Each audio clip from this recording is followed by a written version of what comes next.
And we're back. You're listening to the Talkin' Boxing with Billy C show. Glad you could join us. I want to give a shout out to ESPN New Hampshire. Glad to be with you guys today. And today's show is being brought to you in part by Sal's Neighborhood Pizzeria Ristorante Italiano, located in beautiful St. Simons Island, Georgia. Check out the website, www.salsneighborhoodpizzeria.com, or give my man a call, 912-268-2328.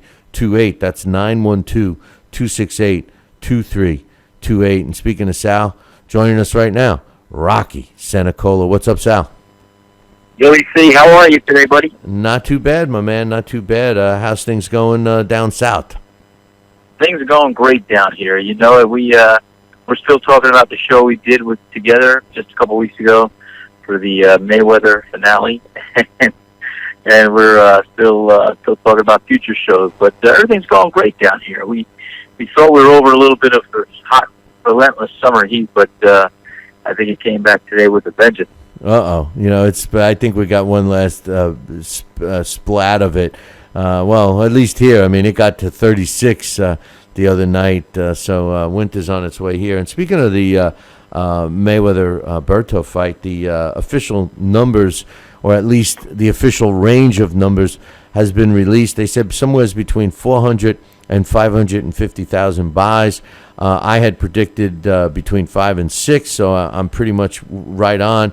It doesn't surprise me, and one thing that did surprise me a bit was the president, or at least the president of boxing for Showtime, who was the company that did the pay-per-view and stuff, and who had the deal with Floyd, said that they admit that if Floyd would have picked a harder opponent like Amir Khan or Keith Thurman, that the numbers would have been 1 million or more.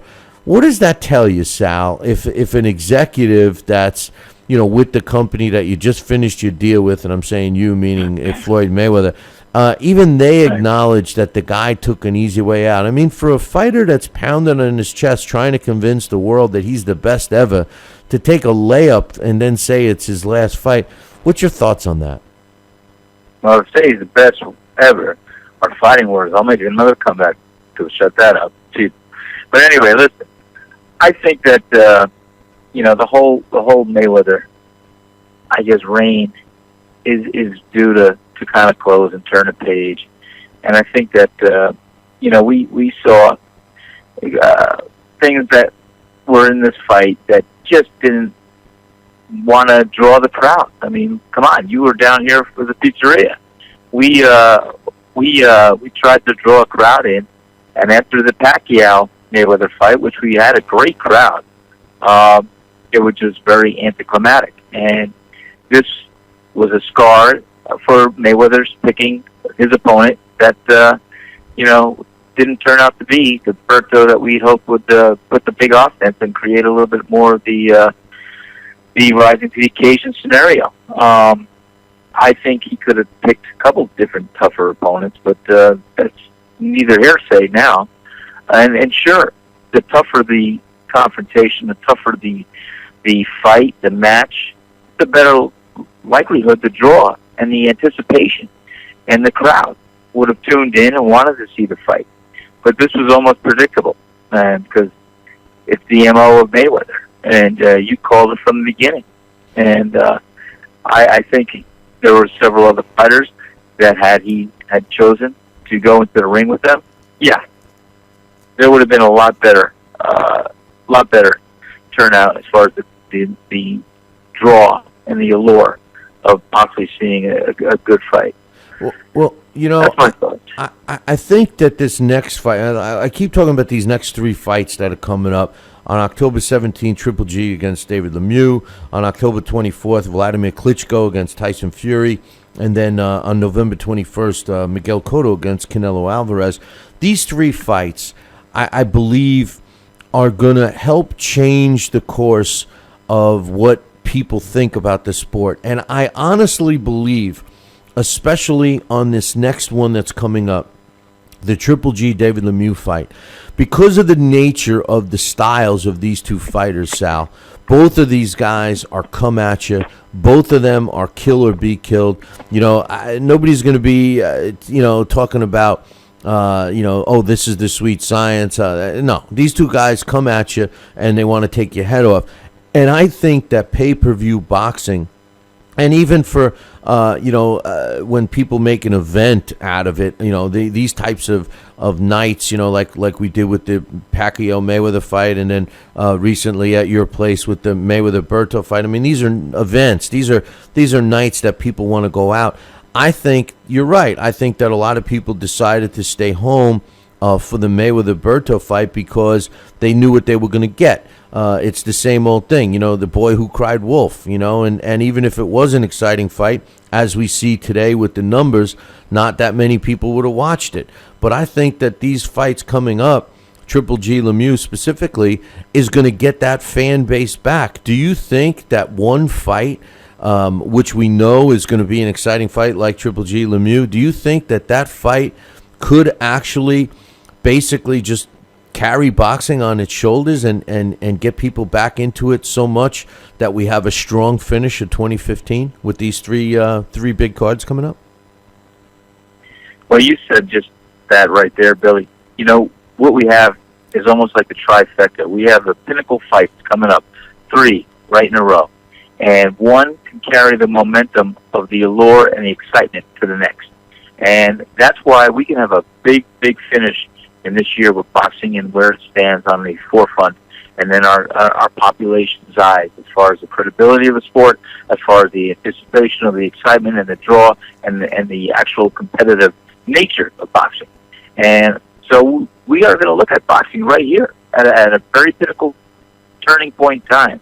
And I think these are going to be 3 great fights to catch. And as you said, this is not going to be a waltz around the ring. And here, let's see what you can do now. These are going to be guys that are going to show in their heart of hearts that they are the better fighter, that they want to go out there and they want to win. And they're going to be relentless. They're going to not give up. They're going to want to really fight to show that they belong to be the winner. And that's what's going to be making these fights so important to boxing. And, back in the old days, we won't go far back, but, we used to have fights like these almost on a weekly basis on CBS TV, Gil Clancy, or on ABC with other announcers and Howard Cosell. And so now we have a showcase of 3 very important fights, 3 very competitive fights that are going to take the world stage, and we'll see how they go. It could be a good finish for boxing for the year. I think the key here is competitive. Yes, there's favorites in each of these fights. Obviously, Triple G is a favorite over Lemieux. Klitschko's a favorite over Fury. And actually, I guess on paper, Cotto's a favorite over Canelo. But the thing is that they're not overwhelming favorites. Lemieux has a puncher's chance against Triple G. Tyson Fury has, more than a puncher's chance. He's big. He's got a good jab. Klitschko's old. He's got that going for him. And Canelo is a young gun going up against Cotto, who's clearly smaller. So these are fights that you can make an argument for both sides. And we're excited here because, I've already promised our viewers and listeners that we're going to, be doing our thing after these fights, regardless of where we're at. And, we're looking forward to that. People are talking about this fight.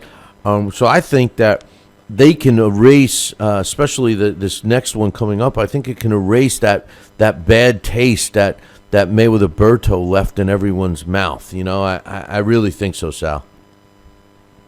Well, aside from the great pizza and great food everybody had at Sal's, the bad taste in their mouth was from the lack of excitement towards the end of the fight. But no, not at Sal's. Not at Sal's. I didn't have a bad taste in my mouth from the food. You didn't have one bad taste in your mouth. Forget about it, Billy. Do you remember you came in that first day? I made you one of my made with love pizzas right on the brick there, and you ate that whole pizza right in front of me. Except for one slice you ripped out of my mouth, remember? But I did. But Without getting too close, I said, Billy, don't you put that in your mouth. I want that. Hey, listen.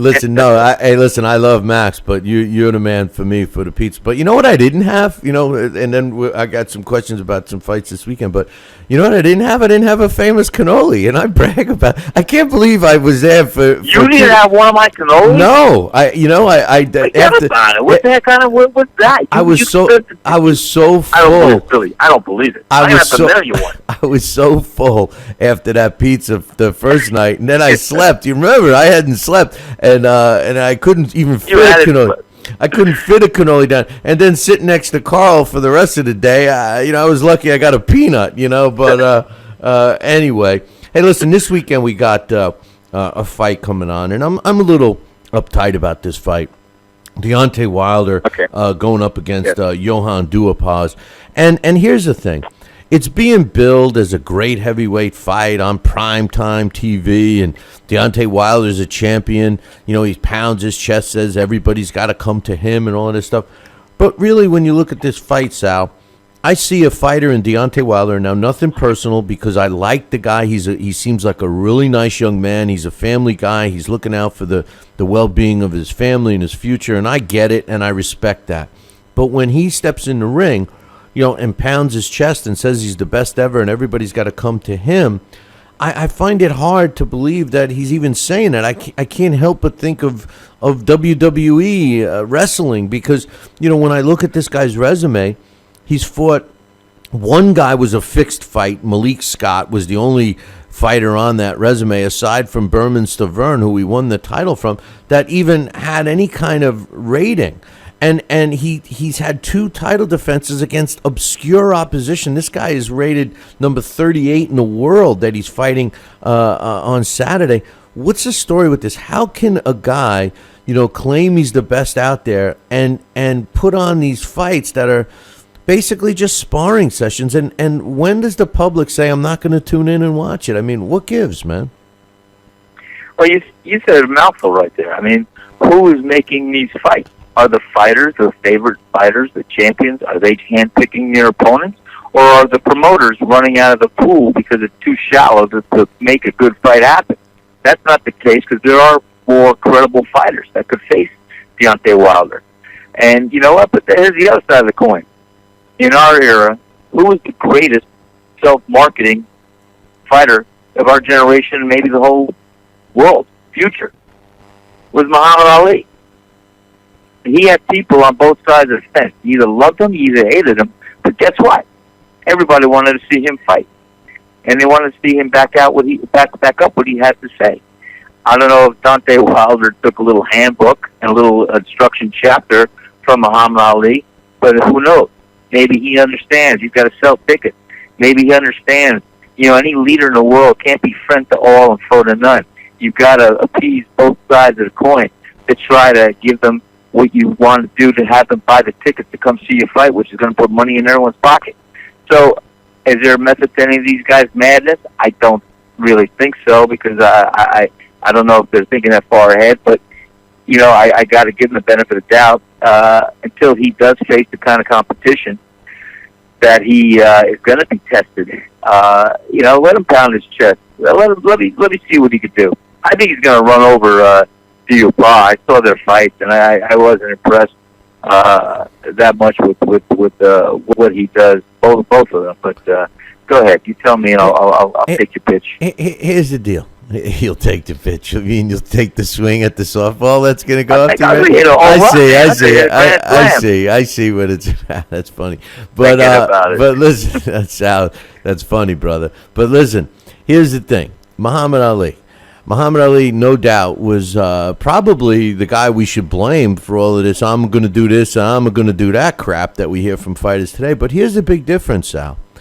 Muhammad Ali, and that really wasn't his, doing. He happened to have been around and fighting during an era in which we look at the heavyweight division as being arguably one of the toughest divisions ever in the heavyweight division during his reign. That's number one. Number two, he backed up what he said. he didn't say, I'm going to do this, I'm going to do that. Then he picks the easiest guy that he could possibly find. He went after the top guys, the Joe Frazier's, the George Foreman's, the Kenny Norton's, the Ernie Shavers, all of these great fights. Ron Lyle. I think about the guys that he fought. These are guys that would kill the heavyweights of today. So as much as Muhammad Ali, love him or hate him or flip-flop back and forth during his active time, see, the younger fans can't understand that, Sal, because everybody loves Muhammad. You and I talked about this a couple of weeks ago, how he's become an ambassador to life, not just boxing, But the truth of the matter is this was a guy that backed up his BS. He did what he said he was going to do. A lot of these fighters say this and say that, and they don't do none of that, that's the big difference, man. That is the big difference. And shame on the promoters that allow some of these fights to take place. Because you know what? What do you have to do, Billy, to hone in and develop and get the best? You have to test. To be proven to be the best, you have to be tested. You have to rise to the occasion. You have to come back from being behind. You've got to have all these skills and all these attributes. You have to have the passion, the fire in the belly, and the intensity to fight through all circumstances and all situations. That's the word. You're a fighter. You're a boxer. You're a warrior. You're a winner. You're a champion. Yes, those words all have the connotation. And do some of these fighters live up to those words? No. They don't, but call it the era that we're stuck in. We got to resurrect it, get it going on the right track. And like I said, I think these 3 fights coming up, it could be a great display of what this game severely needs at this time. And I'll tell you, it's going to be a good year end. And not to get too far away from Deontay Wilder and the duo paw, but I think Wilder's going to not have too difficult of a time handling on Johan Diwupa. See, what's happened is that the promoters and the networks have made an undefeated fighter synonymous to a good fighter, and that has caused these guys, the management and stuff, to be afraid to test their fighters. So the end result is you get a guy who believes his own press clippings, like Deontay Wilder, and there's many others. I'm not just picking on him, but it happens to be picking on him today. And this is a guy that is not that good. So my question is, you're supposed to go through and climb the rankings, Sal, when you're building up, when you've become you turn pro, you work your way into prospect status, then you work your way from prospect to a contender, then you're supposed to work your way up through the contenders and then reach that top 10, and then ultimately the number 1 contender, and then bam, you fight a world title. And then as a champion, you're supposed to be taking on the best, the top 10 contenders. Well, that's not what happens today. Now you got fighters that stay busy. They fight guys that aren't even ranked. They magically move up in the rankings, and all of a sudden they're handed a belt, and then they make a defense, and what do? Do you think they pick a top 10 contender to defend against? No. They pick a guy that's obscure, like a Duapaz, who's from another country that we've never seen him fight. We've only seen he's got 2 losses against the 2 best fighters he ever fought. Every win is against somebody you've never heard of with a losing record. That's the kind of opponent this guy gets. How can you be proud of beating guys like this, aside from the paycheck? How can you pound in your chest and say you're a world champion when you're not even fighting guys close to top 10 status? No. Yeah, you're 100% right. And that's the whole trouble with the game today. Because the fans, like I said, boxing fans are smart. Those that do their homework, they understand the sport. And here you go. You've got these pretenders that are contenders. Call it what you will. I think, and it was a great model. And I think what happened was, and I always look back at the '76 Olympic team, because we had a stellar showing. We had more gold medals than the jewelry store down the block. And the thing was this: You had these fighters that were proven, these Olympians that rose to the occasion, won these gold medals, went out, had this stellar performance. They were undefeated. And guess what? These guys were getting title shots well before their peers or the champions they faced. You remember in the old days when fighters didn't get even a title shot until they were like 40 wins or 50 fights or 40 fights or 30 fights. These guys are getting, well, look at Leon Spinks. He got a title fight against Muhammad Ali in his 7th professional fight. Well, that was the learning tool, the model.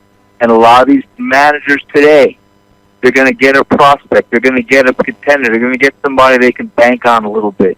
And they're going to feed them the fodder. They're going to feed them an easy diet of victories. They're going to get them to an undefeated status that's credible. Maybe 10-0, maybe 15-0. I mean, I was still looking for big fights at 18-0 when I was undefeated. But the bottom line is, these guys today are getting these title fights a lot sooner, and they're being marketed by their promoters or by their managers to stay undefeated, so they're fed. And like I said, a lot of them wind up being the fluff without the stuff because they're not being fed a steady diet to test them, because the managers want them to be marketed and want them to be marketable by having them undefeated. They can at least leverage their fighter, get him 15 fights, and say, hey, we're going to put him against this contender. Let's see what he does and how he does, and we'll get a little payday. Or against the champion. That's the game today, and that's what we have to make sure everybody's on check, everybody's more accountable, and we got to really see, what are these guys going to do? Instead of being contenders, they're pretenders. So let's get the credibility back in the game. Let's get the promoters and the managers being a little more responsible. But it's a catch-22 because they want to make money, and they want to have their fighters marketed and roll the bank. You know, I think it starts with the fan, and as we wrap it up here, Sal, I gotta say that guys like you make it happen. Guys that spend money to have the events like you've had at your place. It gives the boxing fan a vehicle, a place to go. It's people forget that NFL football was like that. It built up, Hot Wings and what are it, Buffalo Wings and Hooters. All those businesses were built up because, guys would go on a Sunday and go to the local bar and watch all the football games. Well, guys like you who offer that for the boxing fan, you're giving that vehicle, you're creating that vehicle to bring back boxing fans. Now it's up to the sport, and it almost seems like they're trying to do their part with these types of fights that hopefully we're going to get and hopefully get back to what we're used to with excitement. I think a lot of times the most important thing when fans leave a venue or leave a place like when you do your thing and all of that, and they walk away saying, man, that was a great fight, and they don't remember who the fighters were, they don't remember nothing, they just remember that they had a good time and that the fights were exciting. To me, that's a home run, because all they're going to be saying next time they come in and pick up a pie or sit down and have a great meal, they're going to be like, hey, when are you going to do this again? Or not just you, any other place that does it, and I think that's the building blocks. We need more people like you that are willing to do this to get the fans back into it, because if they're not exposed to the sport, it's just going to be secondary forever.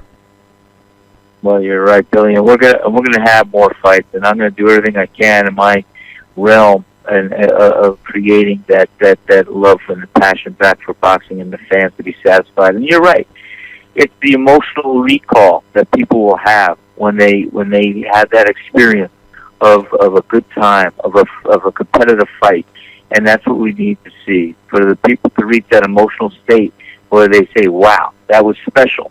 And then they're going to think about that next time. Wow, that was special. I want to reunite, feel that whole experience, and that's what's going to happen.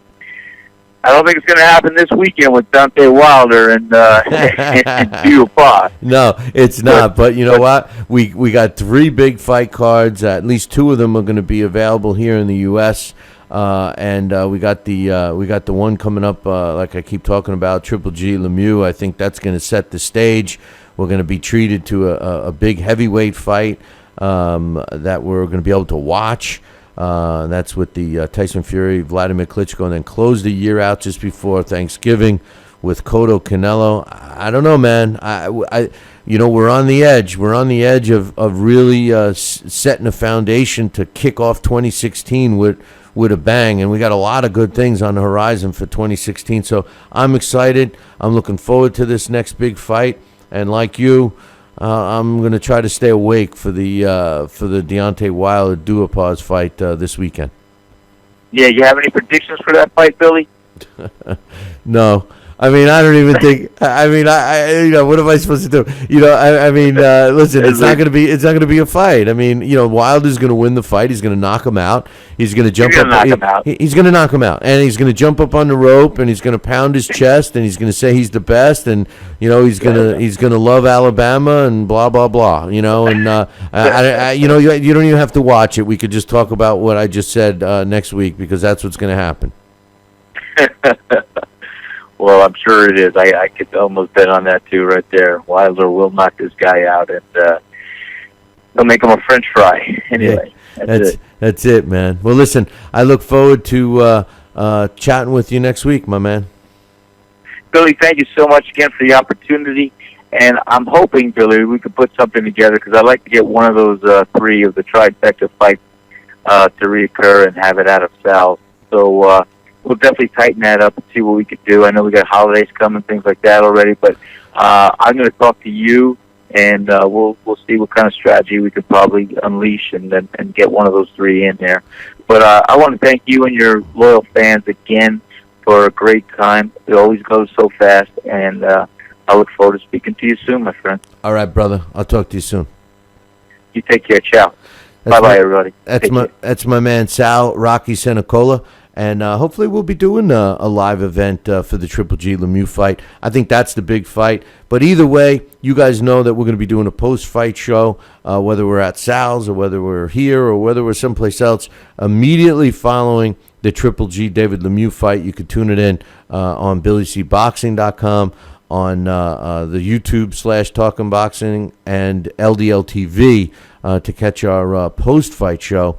To me, just like Sal and I just talked about, I really think that the Triple G David Lemieux fight is going to be a springboard for the sport of boxing to not only close out this year, but to kick us off for 2016. Of course, Canelo Cotto in November is going to be a big one. These two fights, the Lemieux Triple G and Cotto Canelo fights, I know we're at the end of the year, but I really think that these are the two biggest fights of the year, and I can't wait. I'm going to take a short break. When I come back, I got some interesting stuff to talk about. ESPN released their welterweight top 10. I'm a little surprised. I'll tell you why in about 2. Talkin' Boxing.